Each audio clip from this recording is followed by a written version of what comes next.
একদিন ছোট্ট মেয়ে রিনি তার গ্রামের পাশের জঙ্গলে খেলতে গিয়েছিল। হঠাৎ সে এক পুরনো আয়না খুঁজে পেল যা জাদুর আয়না বলে মনে হচ্ছিল। আয়নাটিতে তাকাতেই সে দেখতে পেল এক অপূর্ব জাদুর রাজ্য। হঠাৎ আয়নার মধ্যে থেকে এক আলো বেরিয়ে এল আর রিনি সেই জগতে ঢুকে গেল।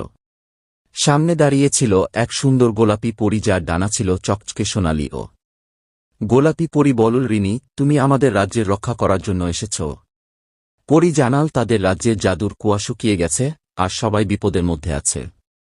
রিনি জানতে চাইল কেন জাদুর কুয়ার পানি শুকিয়ে গেছে। ও গোলাপি পরী বলল, এক দুষ্ট জাদুকর আমাদের জাদুর শক্তি চুরি করেছে। সে সেই শক্তি লুকিয়ে রেখেছে জাদুর আপেল গাছের নিচে। পরী বলল। রিনি আর গোলাপি পরী একসাথে বের হল জাদুর আপেল গাছ খুঁজতে। কিছুক্ষণ হাঁটার পর তারা এক বিশাল লাল আপেলের গাছ দেখতে পেল।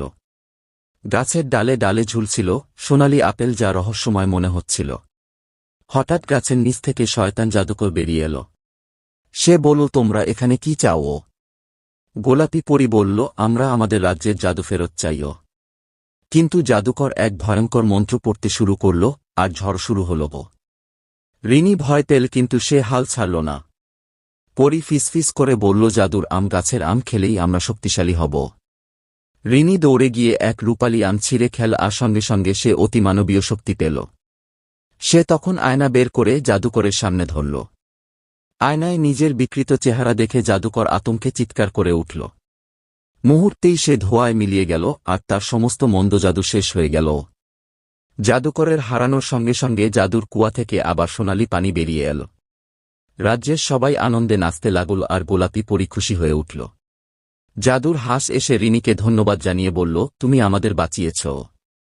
হাঁসটি রিনির হাতে এক ঝলমলে পালক দিল যা তাকে রাজ্যে ফিরে আসার শক্তি দেবে। গোলাপি পরী বলল, যখনই চাইবে তুমি আবার ফিরে আসতে পারবে। রিনি আয়নার দিকে তাকিয়ে হাসল আর মুহূর্তেই নিজের গ্রামে ফিরে এল। কিন্তু তার হৃদয়ে রয়ে গেল এক রহস্যময় জাদুর রাজ্যের স্মৃতিও।